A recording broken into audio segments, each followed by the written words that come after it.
Hello, this is Roger, Low Vision Product Manager here at HumanWare. And in this video, I'm going to demonstrate for you how the Prodigi AI Assistant has been integrated into the Files application.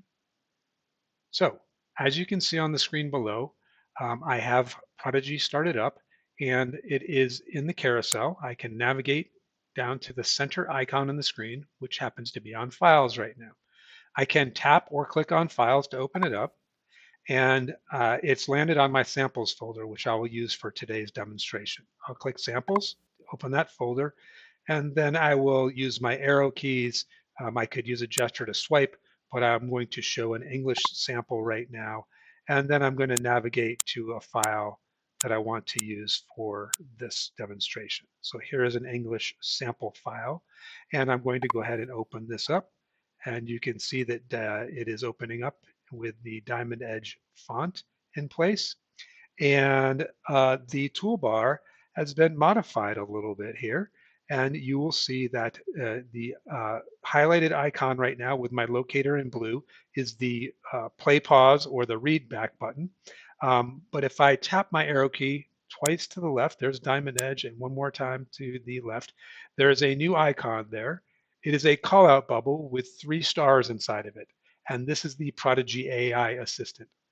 Now, before I jump in and demonstrate how AI works within files, let me just make a quick note about artificial intelligence. Artificial intelligence is a very, very helpful tool, but it's not perfect and it's not a mind reader. Sometimes it's going to miss the mark, especially if you're working with documents that are highly technical in nature, things that are like medical or legal. You're always going to want to double check those things to make sure that they come back with accurate responses. Mistakes can be made with text or images that are messy or maybe include handwriting, similar to what you see on the screen here, where it says fresh and organic smoothies, which is kind of a combination of cursive and print. This could cause mistakes in recognizing exactly what it's saying there. But with that said, let's take a look at how the AI assistant works. I'm going to click on the call out button down here with the 3 stars in it and open it up. And here you can see I've actually asked questions about this image previously. So now I'm going to go ahead and ask another question. So let's say we want to know what is a smoothie, since I just read about that. Let's send that question up to our cloud services. Now, a note about our cloud services while it's thinking about the response. Um, all of our cloud services are a closed system. We don't share any of your questions or information with any external resources at all. It's our own instance of AI. And anything that you do save, is saved locally onto your system here. So it's a very secure system and it's designed in such a way as to keep your information private and only to yourself. So here you can see that it has come back with a response about the question that I just asked. I can, at any point in time, have this read aloud back to me. So my locator is right now on the AI assistant, but I can use my arrow keys, or I could just quick mouse over and click on that playback button. A smoothie is a blended beverage typically made from a combination of fruits, vegetables, liquids. So I'm not going to go through all of that in huge detail right now, but that's your play pause button like you've seen throughout the Prodigy interface. To the right of it are your zoom out and zoom in buttons, so you can adjust the font sizes. And then all the way to the left in that set of 5 icons is the gear wheel. This will tell you the settings that are available to you within the chat. So there is no chat history here, but you can start a new chat. You can adjust your speech settings for documents. So Speech documents menu, only. 3 items. Documents only. Checked.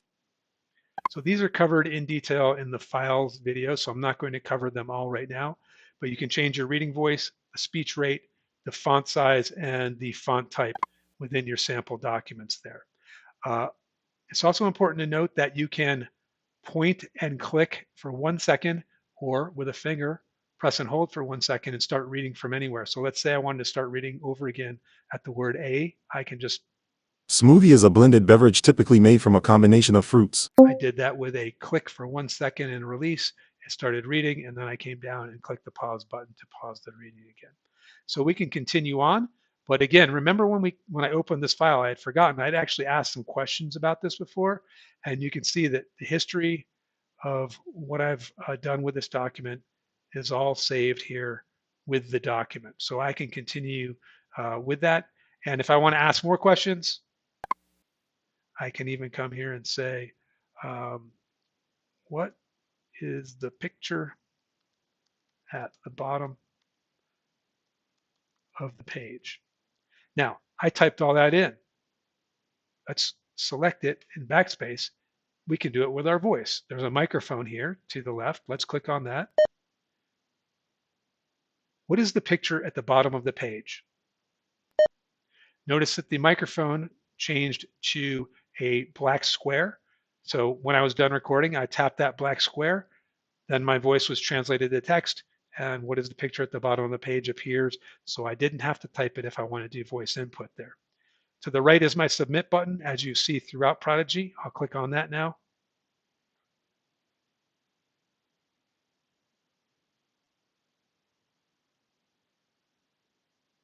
The picture at the bottom of the page shows a family walking along a beach. The family consists of several people, including adults and children, all of whom appear to be enjoying a day by the water.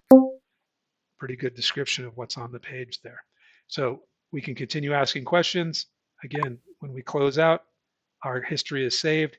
Here's that picture that it was talking about. Yep, beach, group of people, children and adults. Got it pretty good there. So again, if it was super important, I might be more questioning of the results, but it has saved them there. So all of that is saved right within the file, and it's there for you at all times. So that is how the AI works within the files system of Prodigy. I'm using the back arrow in the upper left to back out of files now. Very quickly, I will navigate in my carousel using the arrow on the bottom right corner here. Oops, I didn't get all the way out of files. Excuse me. That was a non-example. In the upper left back button, now I'm in my carousel. I apologize. And so now I'll use that arrow in the bottom right to navigate to help. What I want to show you here is the third item available in help is feedback. This will take you to a web form to provide feedback on how the AI assistant works within our files application or anywhere within Prodigy for that matter, or anything that you want to tell us about Prodigy, what we should add, what we should take away, what we should improve, anything that you want to tell us about Prodigy, we're here to listen. It's the only way that we can continue to improve Prodigy to meet your needs.